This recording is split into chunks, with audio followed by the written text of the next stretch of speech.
बड़े उसके जैसा दुनिया में कोई दयालु नहीं होगा मेरे शिव जैसा, बहुत बहुत एडवांस। अच्छा, सबसे ज्यादा आनंद आता है ना हरतालिका तीज के दिन, तुम देख लो, भगवान भला करे ऐसो आनंद आए। इतनी बड़ी थाली में केला के पत्ते के ऊपर बालू रेत का शंकर जी बनाए और पूरे मोहल्ले की माताएं थाली भर भर के सामान लाए और ऐसी पल्लू ले लेके माताएं ककड़ी, भुट्टा, नरियल सब शंकर जी पे, बेल पत्ती, पत्ता पत्ती, धतूरा, सारा सामान शंकर जी पे और सब सामान, और शंकर जी ऐसा दबा दबाया बैठा।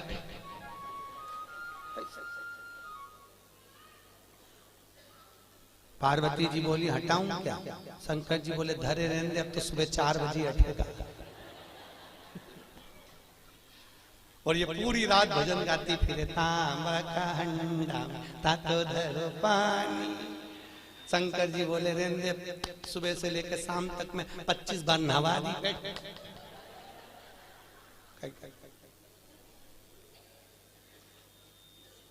और बोलती जा, नींद आए भोला नवा के देऊंगी।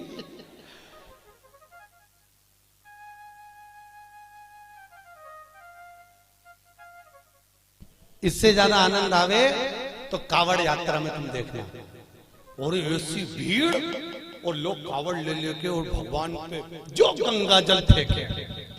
जो यहाँ की कावड़ तो हमने नहीं देखी कि यहाँ पर पानी कैसे चढ़ाने देते हैं, पर काशी में तो ऐसी भीड़ आती है और गंगा जली ले लेके पानी भगवान शंकर पे फेंकते हैं। और कहीं कहीं का तो गंगा जली, और पार्वती जी माँ पीछे कांच में बैठी और बैठी बैठी के भोलेनाथ जी क्या स्थिति है। शंकर भगवान बोले आन दो, अपन तो बैठे।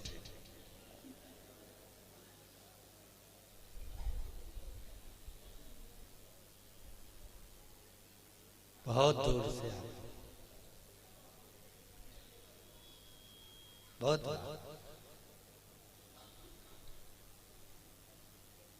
और आनंद इतना रहे ना हरतालिका तीज के दिन, माताएं दो सुबेरे से लेके 12:30 बजे तक बहुत अच्छी दिखती है।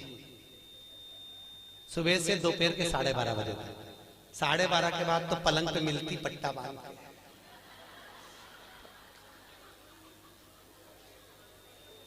फिर 4 बजे उठती, फिर जाके नहा के बाल, तो भी मुंह पे स्माइल बिल्कुल नहीं रहे, बेचारी ऐसी रहे जैसे मरी हत्या।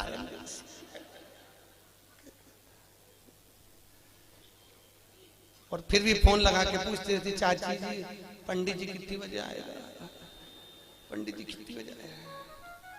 और पहली पूजन पे चाय पी गई, पहली पूजन के बाद हमने पूछा, माता जी इसमें तो लिखा है कि दूध पिए तो बिल्ली बने, सोए तो अजगरी बने, बोले तो मेंढकी बने, तो तू तो चाय पी रही, किताब में चाय का नहीं लिखा।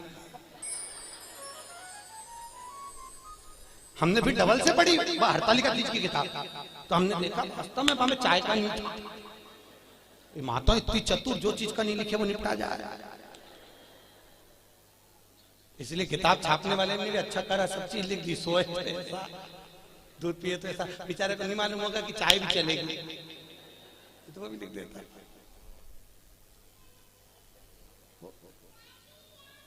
महाराज शिव करुणा सागर, उसके बराबर दुनिया में कोई करुणा नहीं कर सकता।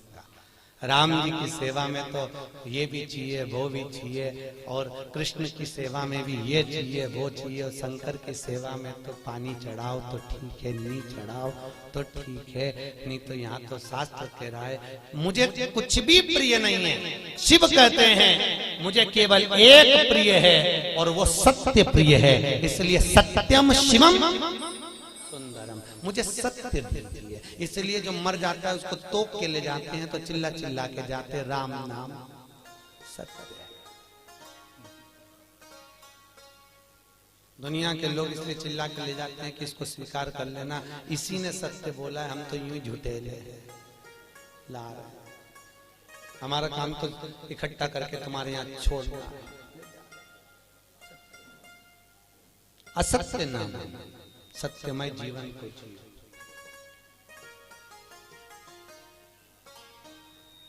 यहाँ पर इंदौर से माताएं कथा सुनने आ रही हैं। कल उनके मिस्टर से मैंने उनके बेटे से बात करी थी। आप क्या पेशा है, आपका सर्विस क्या है आपकी? कई इंदौर कोर्ट में हम वकील हैं। ठीक है, तो पर गुरुजी 4 महीने से कथा, हमने कोर्ट की नौकरी छोड़ दी, हमने वकालत छोड़ दी। हमने पूछा क्यों? शिव महापुराण की कथा में आप बोलते हो कि सत्यमय जीवन जियो और वकील बन जाते हैं, तो इतना झूठ बोलना पड़ता है, इतना झूठ बोलना पड़ता है, परिवार चलाना पड़ता है। आज भी वो माताएं आई हैं, आज भी वो भैया आया होगा कि नहीं आया होगा? आया कहीं? आए? आज भी वो कथा में आया, कहे गुरुजी मैं दूसरी नौकरी कर लूंगा पर झूठ बोलने की नौकरी नहीं चाहिए मुझे, क्योंकि मुझे जाना उसके पास में है, तो मुंह भी उसको दिखाना पड़ेगा।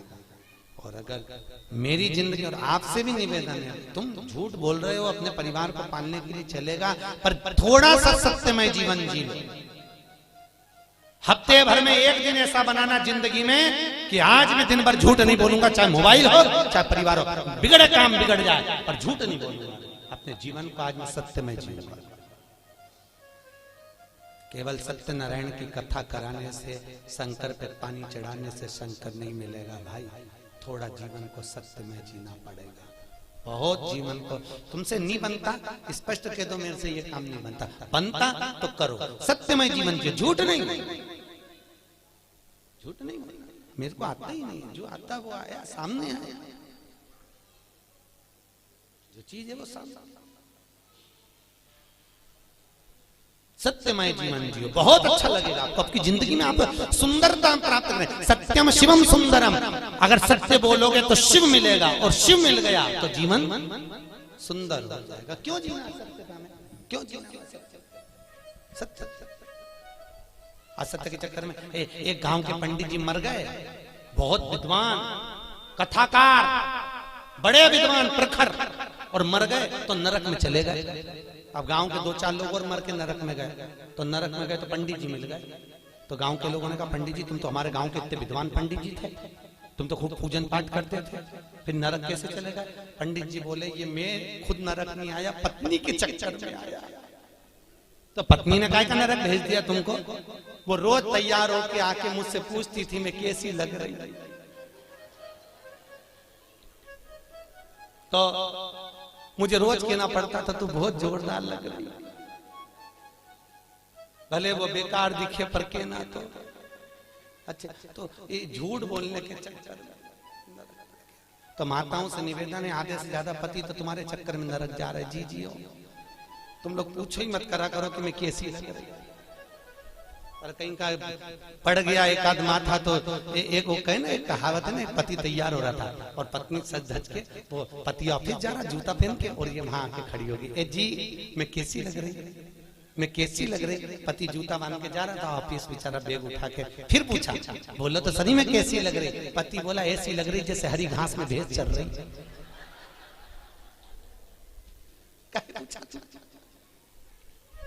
पूछा ही क्यों?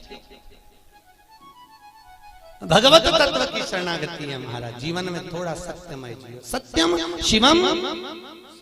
अच्छा, बहुत कथा कह रही है। भूत बावन भूतेश्वर भोलेनाथ ने ब्रह्मा जी को श्राप दिया। देवताओं ने मिलकर ब्रह्मदेव के लिए आदर करा, भगवान शंकर की पूजन करी। भगवान शिव ने कहा नारायण ये ब्रह्मा जी का सिर कटा है, ब्रह्मा जी के कटे हुए सिर से बट वृक्ष उत्पन्न होगा। कौन सा वृक्ष? बट वृक्ष, बड़ का पेड़। और इस बट वृक्ष के नीचे कोई देवता की पूजन नहीं होगी, होगी तो केवल पितरों की पूजन होगी। और मैंने इस ब्रह्मा के मुख को बड़ का पेड़ बनाया है, इसलिए मैं इस पेड़ के नीचे विराजमान रहूंगा। मेरा नाम वटकेश्वर महादेव रहेगा। कौन सा महादेव? वटकेश्वर। यहाँ पर भी होंगे बड़केश्वर महादेव कहीं ना कहीं। महाराज बड़केश्वर महादेव, जो घर में चिड़चिड़ापन रहता है, क्रोध रहता है, झगड़ा होता है, क्लेश मचा होता है, घर में शांति नहीं रहती, तो बड़केश्वर महादेव के मंदिर में जो जलाधारी होती है, उस जलाधारी में अपना नाम और गोत्र बोलकर बेलपत्री की डंडी को फंसाकर उसमें 1 लोटा पानी और दूध चढ़ाकर आ जाइए, घर में शांति हो जाती है, कभी क्लेश नहीं मचेगा। सोमवार की अष्टमी के दिन यह क्रम किया जाता है। कौन से दिन? जम के बोलिए। सोमवार की अष्टमी, बटकेश्वर महादेव के मंदिर में। बटकेश्वर शिव को भगवान ब्रह्मा का मुख बड़का हो गया। समय आया, ब्रह्मा जी ने सृष्टि की रचना आगे बढ़ गई। भगवान विष्णु ने ब्रह्मा जी से कहा, ब्रह्मदेव सृष्टि की रचना करिए। शंकर जी से पूछा, ब्रह्मा जी ने सृष्टि कैसी रचना है? भगवान भोलेनाथ ने अपना अर्धनारेश्वर स्वरूप का दर्शन दिया। आधा पुरुष आधा स्त्री, आधा शिव आधा पार्वती के रूप में भगवान दर्शन दिए और कहा, इस रूप को ब्रह्मा जी देख लो और ऐसी सृष्टि की रचना कर दो। आधे पुरुष आधे स्त्री बना दो। ब्रह्मा जी पुरुष और स्त्री का निर्माण कर रहे थे। उन्होंने कहा, शंकर जी ने कहा आधा पुरुष आधा स्त्री बना दो, तो ब्रह्मा जी ने दोनों को भेले करके बना दिया। शंकर जी और पार्वती जी का जो स्वरूप का दर्शन करा तो पुरुष और स्त्री को दोनों को जोड़कर बना दिया। जैसे जोड़कर बनाया तो ब्रह्मा जी ने चारों तरफ किन्नरी किन्नर उत्पन्न कर दिए। चारों तरफ किन्नरों की सृष्टि हो गई। सबसे पहली पृथ्वी पर अगर कोई सृष्टि की रचना हुई थी तो उसके निर्माता ब्रह्मा, और ब्रह्मा ने अगर पहली सृष्टि रची थी तो वो किन्नर की थी। किनकी सृष्टि थी? जम के बोलिए। किन्नरों की सृष्टि। चारों तरफ किन्नरी किन्नर हो गए।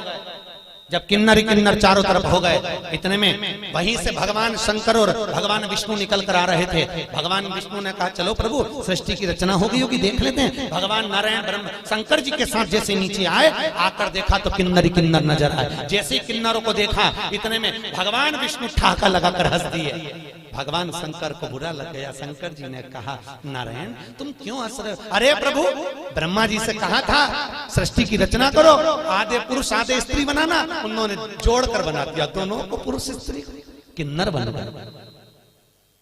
शंकर भगवान बोले, गलती किससे नहीं होती? ब्रह्मा से गलती हुई है तो सबरेगा सुधरेगा, पर ब्रह्मा जी से गलती हुई है, पर भगवान नारायण तुम इन किन्नरों पर हंसे हो, तुम्हें भी पृथ्वी पर जाकर किन्नर बनना पड़ेगा। किसको? जम के बोलिए। भगवान नारायण, तुम्हें पृथ्वी पर जाकर किन्नर बनना पड़ेगा। भगवान विष्णु ने क्षमा मांगी, प्रभु क्षमा कर दीजिए। नहीं, शंकर जी बोले, आप हंसे हो इन किन्नरों पर, तो तुमको किन्नर तो बनना पड़ेगा। और याद करो वो चरित्र, जब भगवान विष्णु किन्नर बने थे। कथा सुनी होगी आपने महाभारत की, कि द्रौपदी को जब लेकर आए अर्जुन, और अर्जुन जब द्रौपदी को लेकर आए तो माता कुंती ने भोजन बनाते बनाते कह दिया 5 बांट। अर्जुन ने कहा, द्रौपदी मेरी माँ ने कहा है तुम्हें 5 पतियों की पत्नी बनना पड़ेगा।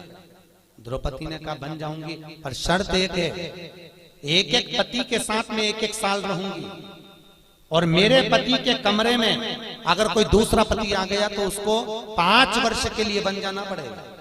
अगर आप मंजूर करते हो तो मैं 5 पतियों की पत्नी बनने को तैयार हो जाता। द्रौपदी ने 5 पतियों के साथ में फेरे लिए, रहने लगी। आज भीम के साथ में द्रौपदी रह रही थी, और भीम के साथ द्रौपदी रह रही, और इतने में अर्जुन के पास में एक ब्राह्मण आकर बोला, अरे महाराज मेरे बच्चे को शेर उठाकर ले गया, बचाइए मेरे बच्चे को। और इतने में अर्जुन गया, मेरा गांडीव कहाँ है? गांडीव तो भीम के कमरे में था। और अर्जुन गया और भीम के कमरे से गांडीव लेकर आ गया, और लेकर आया, बच्चे को बचा लिया। पर द्रौपदी हाथ जोड़कर खड़ी हो गई, तुम्हें 5 साल के लिए बन जाना पड़ेगा। अर्जुन 5 वर्ष के लिए वन चले गए। नागों की कन्या उलूपी के साथ में अर्जुन ने शादी कर ली। अर्जुन का एक लड़का हो गया जिसका नाम था अरावण। क्या नाम था? जम के बोलो। अरावण। क्या नाम है? अरावण। अर्जुन का लड़का हो गया। अर्जुन वापिस आ गए। जब कौरव और पांडवों का युद्ध चालू हुआ तो कुरुक्षेत्र की भूमि, युद्ध की भूमि को प्रसन्न करने के लिए चंडी को प्रसन्न करना था, और चंडी को प्रसन्न करने के लिए नियम था कि जब युद्ध प्रारंभ होगा तो दोनों तरफ से परिवार में से एक एक बलि देना पड़ेगा किसी व्यक्ति की। कौरव तो खुश हो गए, हम तो 100 भाई, एक मर गया तो 99 बच जाएंगे, पर पांडवों का क्या होगा, 5 में से एक मर गया, 4 ही बच पाएंगे। भगवान कृष्ण को नींद नहीं आ रही, बेचैनी बनी हुई है। अर्जुन से कहा, अर्जुन तुम 5 में से किसी को मरता हुआ नहीं देख सकता। अर्जुन ने कहा, स्वामी किसी को तो मरना पड़ेगा, बलि तो देना है चंडी को प्रसन्न करने के लिए परिवार का। कौन देगा बलि? एक मरना। अर्जुन याद कर, तू बन गया था तो तेरा लड़का हुआ था, तू जा उस लड़के को लेकर। अर्जुन गया वन में, जब तक लड़का बड़ा हो गया था रावण, उसको लेकर आ गया। रावण, हमें युद्ध में तुम्हारी जरूरत है। उसने कहा, पिताजी चिंता मत करो, मैं तुम्हारे लिए प्राण देने को तैयार हूं, मरने को तैयार हूं। रावण आया, भगवान द्वारकाधीश ने कहा, रावण तुम कहते हो कि मैं प्राण देने को तैयार हूं, तुम्हारे प्राण चाहिए। रावण कहता है, युद्ध के मैदान में मैं मरने को तैयार हूं दादा, मैं मर जाऊंगा। भगवान कृष्ण ने कहा, युद्ध के मैदान में तुमसे युद्ध नहीं लड़वाना, चंडी को प्रसन्न करने के लिए कौरव और पांडवों में से एक एक बलि जाना है। कौरव अपने भाई की बलि दे रहे हैं, तो हमको तुम्हारी बलि देना है। रावण कहता है, दादा मरने को तैयार हूं, परंतु एक दिक्कत है। क्या? अगर मैं कुंवारा मर गया तो ना तो मुझे पिंड मिलेगा, ना मुझे तर्पण मिलेगा। 16 सनात का भोजन कभी कुंवारे मरे हुए व्यक्ति को प्राप्त नहीं होता, जो कुंवारी अवस्था में मर गया। ना तो मुझे पिंड मिलेगा, ना तर्पण मिलेगा। मैं आहूत बन जाऊंगा, मैं वासुक बन जाऊंगा, मैं फिरता फिरूंगा प्रेत योनि में, मेरी मुक्ति नहीं होगी। एक काम करिए, मेरी शादी कर दो, फिर मैं मर जाऊंगा। भगवान ने कहा, अर्जुन देखो, कल इसकी बलि चढ़ना है और एक रात के लिए इसकी शादी करना है, जल्दी लड़की ढूंढो। पूरे हस्तिनापुर में लड़की ढूंढी, पर लड़की नहीं मिली। रात्रि के 11 बज गई, कन्या प्राप्त नहीं हुई। भगवान को चिंता लग गई, अगर इसका विवाह नहीं होगा तो ये मरेगा नहीं, और मरेगा नहीं तो बलि कौन की चढ़े। तो भगवान कृष्ण को याद आया कि मुझे शंकर जी ने किन्नर बनने का श्राप दिया था। शंकर भगवान के वचन को निभाने के लिए भगवान एक रात के लिए उस रावण के पत्नी बन गए। आज भी किन्नरों की शादी होती है एक घड़े से, एक रात का विवाह होता है उनका। उस घड़े का नाम रहता है रावण। क्या नाम है? किन्नरों के पति का नाम है रावण। उस घड़े से विवाह होता है, फिर घड़े से ही वो मांग भरते हैं, घड़े से ही मंगल सूत्र पहनते हैं। इसलिए हमारे यहाँ किन्नर मांग भी भरते हैं, मंगल सूत्र भी पहनते हैं, हाथ में चूड़ी पहनते हैं, पाँव में बिछूड़ी पहनते हैं। तो कई लोगों के मन में आता है इनका पति कौन है? इनका पति रावण। एक रात्रि का विवाह किया जाता है इनका, एक रात। और उस रावण का विवाह भगवान द्वारकाधीश के साथ में हुआ। किन्नर भगवान को बनना पड़ा, प्राण छूटे उस रावण के। भगवान फूट फूट कर रोए। भगवान ने ये लीला शिव जी के वचन को निभाने के लिए। किन्नर शास्त्र कहता किसी पर मत हंसो जिंदगी में कभी भी। ना जाने कौन सी घड़ी, किस पल, किस जगह, किस स्थान पर हम हंस दिए और वो बुरा बुरा हो गया। ना हंसिए, अपने को प्रसन्न रहना है, अपनी जगह पर रहिए। अपने को अलमस्त रहना, अपनी जगह पर रहिए। पर किसी को देखकर, किसी को उंगली उठाकर, किसी की ओर निगाह कर कर हमारे चेहरे पर प्रसन्नता का भाव नहीं होना चाहिए। उसको ना जाने कब ठेस पहुंच जाए। प्रसन्न भाव बहुत।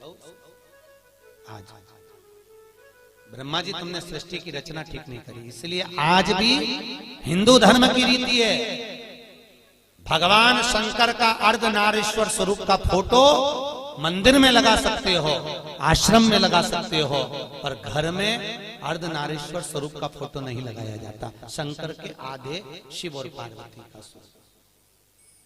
कौन सा स्वरूप? जम के बोलिए, अर्धनारीश्वर। घर में नहीं लगता वो फोटो। अगर आपको लगेगा तो कहीं आश्रम में लग जाए, कहीं मंदिर में लग जाए, कहीं अन्य जगह पर लग जाए, और घर में अर्धनारीश्वर स्वरूप का फोटो नहीं लगाया जाए। फोटो नहीं लगा। अर्धनारीश्वर स्वरूप का दर्शन, सृष्टि की रचना का फिर निवेदन करा। ब्रह्मा जी ने अपनी जंघा से मनु और शत्रुपा को प्रकट करा, उन्हीं की सृष्टि आगे बढ़ी। उत्तान पात प्रियवत कन्या देवहूति प्रसूति आपूति हुई, और कन्या प्रसूति का चरित्र वर्णन किया गया जो दक्ष प्रजापति के साथ में दिया। माता प्रसूति के गर्भ से कई बच्चों का जन्म हुआ, कई बच्चों ने जन्म लिया, पर जितने बच्चे लड़कों ने जन्म लिया उनको देवऋषि नारद ने सत्कर्म में लगा दिया, सबको भजन में लगाया, कीर्तन में लगाया, सबको सत्संग में लगाया। 60 कन्याओं का जन्म हो गया। कन्याओं के जन्म के बाद भी देखो, माता प्रसूति के गर्भ से जितने बच्चों ने जन्म लिया वो सब संस्कारित हुए, सब संस्कार। और फिर निवेदन है, जिस गांव में पानी की कमी होती है वहां की फसल बिगड़ जाती है, और जिस घर में संस्कारों की कमी होती है वहां की नस्ल बिगड़ जाती है। इसलिए नस्ल को सुधारने के लिए संस्कारों का होना जरूरी है। क्या दीजिए बच्चों को? अरे बोलो तो, संस्कार श्रेष्ठ। क्यों कहते हैं कि बच्चों को गीता पढ़ाओ? कहीं के लिए कहते हैं? किस लिए कहते हैं? गीता पढ़ाने पर प्रेशर क्यों दिया जाता है? पढ़ाओ बच्चों को गीता। क्यों? आज घर के बच्चे अगर गीता पढ़ लेंगे तो कल ये बच्चे बड़े होकर कोर्ट में गीता पर हाथ नहीं रखेंगे। अगर आज इन्होंने पढ़ ली है तो कल इनको अदालत पर गीता में हाथ नहीं रखना पड़ेगा। इनको पढ़ाई, इनको संस्कार दीजिए। बच्चों को कार मत दो, क्योंकि बच्चों को कार दोगे तो वो बेच कर खा जाएंगे। बच्चों को संस्कार दोगे तो कारों की भी लाइन लगा देंगे। अगर और कार जब शोभा देती है जब उनमें संस्कार हो महाराज। धन जब शोभा देता है जब आपके भीतर नम्रता हो साहब। मालूम पड़े पैसा बढ़ गया और अभिमान बढ़ गया, अहंकार बढ़ गया तो भगवान भी कहते हैं बढ़ने दो, बढ़ने दो। होता है, कई लोग कहते हैं महाराज हमारा पड़ोसी कभी अगरबत्ती नहीं लगा, हमारा पड़ोसी कभी मंदिर नहीं जा, और 4 चौगुना बढ़ते चले जाए। भगवान उसको खूब दे दिया, और हम तो रोज मंदिर जाएं, रोज अगरबत्ती लगाएं, रोज दिया बत्ती करें, रोज भगवान के मंदिर में पहुंचे, तो भी हमको दुख मिल रहा, हमें तकलीफ। कहते कि नहीं कहते लोग? हम ही कष्ट में, हम ही परेशान। हम मंदिर जाते हैं, हम मंदिर जाएं तो भी हम परेशान, और हमारा पड़ोसन, हमारी देवरानी, हमारी जेठानी, हमारे रिश्तेदार कभी मंदिर नहीं जाते, तो वो तो बढ़ते करिए, बढ़ते करिए। तो ये चरित्र शिव महापुराण में लिखा है। एक बार भगवान विष्णु देवऋषि नारद के साथ पृथ्वी पर निकले। अच्छे से समझ लेना कि तुम्हें दुख क्यों मिल रहा है, और जिसको भगवान ने दिया तो उसको और क्यों दे दिया। अच्छे से समझ। विष्णु और लक्ष्मी, विष्णु और नारद निकले। निकलते समय नारद जी ने भगवान नारायण से कहा मुझे भूख लग रही है बहुत। भगवान ने कहा मुझे भी भूख लग रही है। सामने सेठ जी का घर है, चल वहां से कुछ खा लेते हैं। सेठ जी क्या पहुंचे? ब्राह्मण का रूप रखकर, सेठ जी भिक्षाम देही, सेठ जी भिक्षाम देही।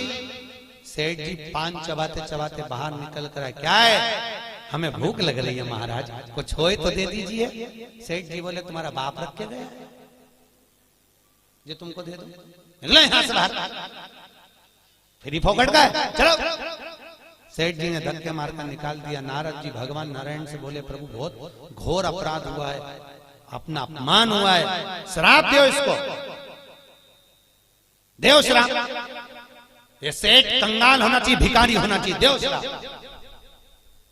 भगवान नारायण ने पीछे मुड़कर देखा, दोनों हाथ उठाकर कहा जा 4 चौगुनी लक्ष्मी और बढ़े, तू और करोड़पति बनता चले जा, और धनपति बने। देवऋषि नारद ने भगवान विष्णु को देखकर कहा उसने तुम्हारा अपमान करा, उसने तुम्हें अपशब्द कहा, और तुम उसको क्या करो 4 चौगुनी लक्ष्मी और बढ़े। वो पहले से तो सेठ है, और सेठ बन जाए। हाँ बनने दे, चल। नारद जी को बुरा लग गया और आगे गए। भगवान के भूख लग रही, क्या करें? सामने बुढ़िया का मकान था, झोपड़ा। आवाज लगाया, माँ भैया हमको भूख लगी है। माता जी ने आकर आसन बिछाया, बिछाकर कहा मैं तुम्हारे लिए पानी लाती हूँ, पानी लाई। क्या बात है? हमको भूख लग रही है। बूढ़ी अम्मा ने कहा महाराज जी हमारे यहाँ तो कुछ है नहीं, केवल एक गाय है, उसी गाय का दूध मैं लेती हूँ, उसी गाय का दूध बचा है, तुम दोनों ले लो। अभी लाती हूँ। गौ माता का दूध लाकर भगवान नारायण और नारद को दिया, दोनों ने पिया, पीकर चले। नारद जी ने कहा कितनी अच्छी माता है, कितनी सेवा करिए प्रभु, इसको आशीर्वाद दीजिए, खूब आगे बढ़े। बेचारी के यहाँ कुछ भी नहीं है, केवल एक गाय है, केवल एक गाय, आप आशीर्वाद दीजिए। भगवान ने पीछे पलट कर देखा, दोनों हाथ उठाकर भगवान विष्णु बोले जा तेरी गाय मर जा, जा तेरी गाय मर जा। अब पहले से दुखी थी और दुख। देवऋषि नारद को बुरा लगा। नारद जी ने कहा प्रभु जिसको तुमने अपशब्द कहना था उसको अपशब्द नहीं कहा, और बेचारी बुढ़िया ने तुमको दूध पिलाया, बेचारी बुढ़िया ने तुमको पानी पिलाया, और तुम उससे क्या कह रहे उसकी एक गाय और वो भी मर जाए, क्यों? भगवान बोले नारद तू मेरी लीला कभी नहीं समझ सकता, नारद तो मेरी लीला को नहीं समझ पाएगा। नारद ये जो बुढ़िया है ना, ये दिन रात मेरा भजन करती है, दिन रात मुझको भजती है, और अंतिम में इसके जब प्राण छूटेंगे, अगर इसकी गाय जीवित रहेगी तो इसके प्राण उसमें अटके रह जाएंगे, मेरी गाय किसके पास जाएगी, कसाई निकाट दे ना जाने के। तो मैं इसके मरने से पहले इसका जंजाल मिटाना चाहता हूं, इसलिए मैंने कह दिया तेरी गाय मर जा, तुम निर्मल मन से मेरे पास मेरी होकर तो दूसरा जन्म नहीं होगा।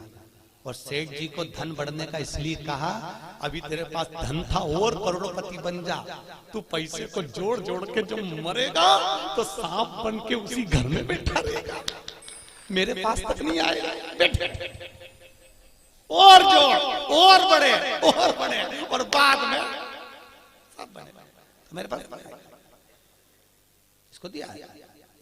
कई लोग हमको मकान दिखाने ले जाते महाराज,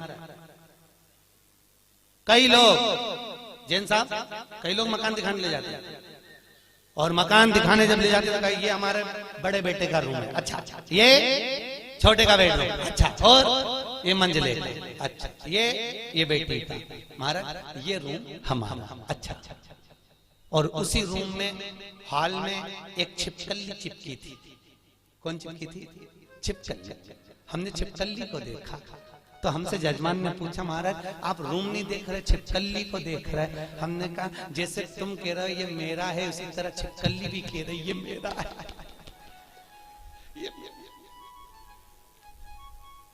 ना जाने कौन तुम्हारे परिवार का, तुम्हारे कुल का मेरा कहते कहते मर गया तो छिपकली बन गया, अभी भी नहीं छूट रहा, इसलिए मैं चिपकी हुई है। उसको 25 बार भगा फिर आ जाता, मेरा घर मेरा घर। अब बताओ आप में से कौन कौन छिपकली बनना चाहता है?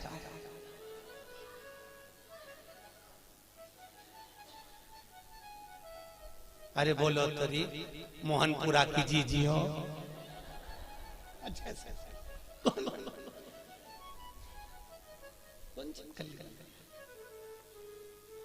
कभी मत कहो कि मेरा है। क्या लाए थे क्या? ले जाओगे मुट्ठी बांधे आए हाथ पसारे, जाओगे सब धरा रह जाएगा, एक से बढ़कर एक साड़ियां फालती को लगी की लगाई।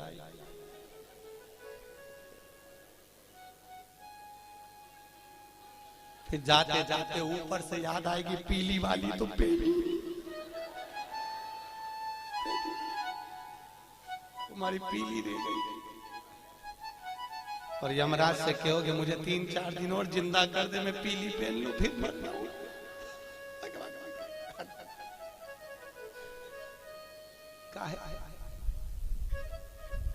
धरी पड़ी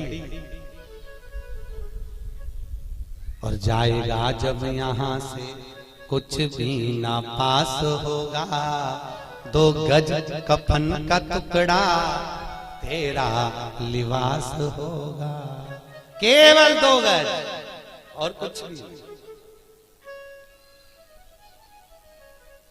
कितनी जगह ट्रेन में सफर करा है? अरे बोलो तो जम के, रिजर्वेशन कराया, सीट मिली थी, सोए थे, बस उतनी जगह जिस सीट पे सोए थे। और दूसरे की सीट पे चढ़ने की कोशिश भी मत करना, सामान फेंक देगी। उतनी और उतनी सी जगह, और उसके बाद में भी जगत का झमेला। काकी ने ऐसा बोल दिया, चाची ऐसी बोल दी, बुआ जी ऐसी बोल दी, उन्होंने ऐसा बोल दिया, और रोए रोए मरी जा रही। और कितना भी रो लो, आखिरी का फोटो में तो स्माइल देना ही पड़ेगा जो दीवार पे टंगेगा। और माला प्लास्टिक के फूल की ऐसी, और डॉक्टर स्माइल देती रहेगी। और वो फोटो के बाद में 16 शराब में नीचे उतरेगा, और नीचे उतर के फिर खीर और पूड़ी को ऐसे मल के चिपकाएंगे, और अम्मा स्माइल देगी, और खीर पूड़ी चिपकी रहेगी पूरी साल। वो खीर पूड़ी इसलिए चिपका देंगे